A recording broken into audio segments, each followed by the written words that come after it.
বিসমিল্লাহির রহমানির রহিম। আসসালামু আলাইকুম সুপ্রিয় বন্ধুরা। হঠাৎ করে যদি কোনো কিছু খেতে ইচ্ছে হয়, ঘরে যদি কিছু না থাকে, তাহলে কিন্তু এই ঝটপট মুচমুচে ইয়ামি নাস্তাটা কিন্তু অনায়াসে তৈরি করে নিতে পারেন। এই নাস্তাটা বানানো কিন্তু খুবই সহজ।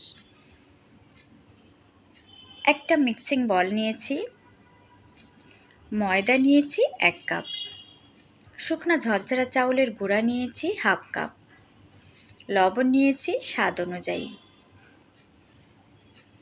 শুকনো মরিচের গুঁড়া নিয়েছি 1 চা চামচ, গরুর মাংসের মশলা নিয়েছি হাফ চা চামচ, গোলমরিচের গুঁড়া নিয়েছি হাফ চা চামচ। এখন একটা হ্যান্ড উইস্কের সাহায্যে ভালোভাবে মিশিয়ে নেব।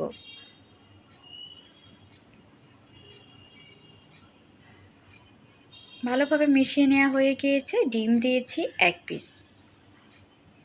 এখন ডিমের সাথে এটা ভালোভাবে মিশিয়ে একটা ডো তৈরি করে নেব।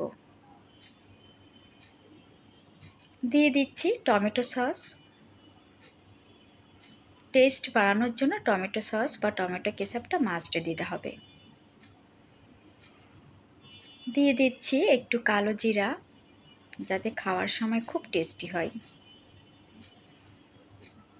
আমি একটা মিডিয়াম ডো তৈরি করে নিয়েছি। একটু ময়দা ছড়িয়ে দিয়েছি। ডোটা এখানে রেখে একটা রুটির মতো করে বেলে নিব। তবে একটু মোটা টাইপের হবে, খুব বেশি পাতলা হবে না, আবার খুব বেশি মোটা হবে না, মিডিয়াম টাইপের একটা মোটা হবে।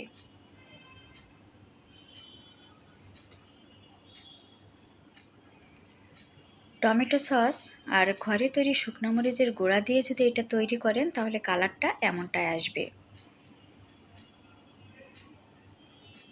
এখন একটা ছুরির সাহায্যে আমি আমার পছন্দ মতো শেপ দিয়ে কেটে নিচ্ছি।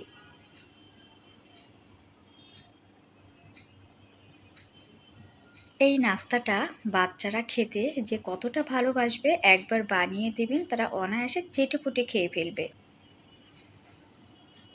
আমি একটু লম্বা টাইপের করে কেটে নিচ্ছি। আপনারা যে কোনো সিস্টেম, গোল, লম্বা বা পিঠা কাটা দিয়ে যে কোনো এইটা দিয়ে কেটে নিতে পারেন, যার যার পছন্দ মতো। এখন আমি এখানে সরিষার তেল আগে থেকে চুলার উপরে দিয়ে রেখে দিয়েছিলাম। মিডিয়াম টু লো হিটে একটু সময় নিয়ে এটা ভেজে নিতে হবে, তাহলে মশমশা হবে।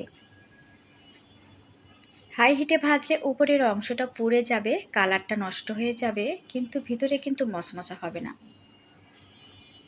আর এটা যে কতটা ইয়ামি, কতটা যে মজার, দেখে কিন্তু নিশ্চয়ই বুঝতে পারছেন। আশা করি আমার ভিডিওটা আজকে আপনাদের অনেক অনেক ভালো লেগেছে। যদি ভালো লেগে থাকে প্লিজ আমার চ্যানেলটি সাবস্ক্রাইব করবেন, লাইক দিবেন, বেল আইকন বাটনে ক্লিক করে চ্যানেলের সাথে থাকবেন।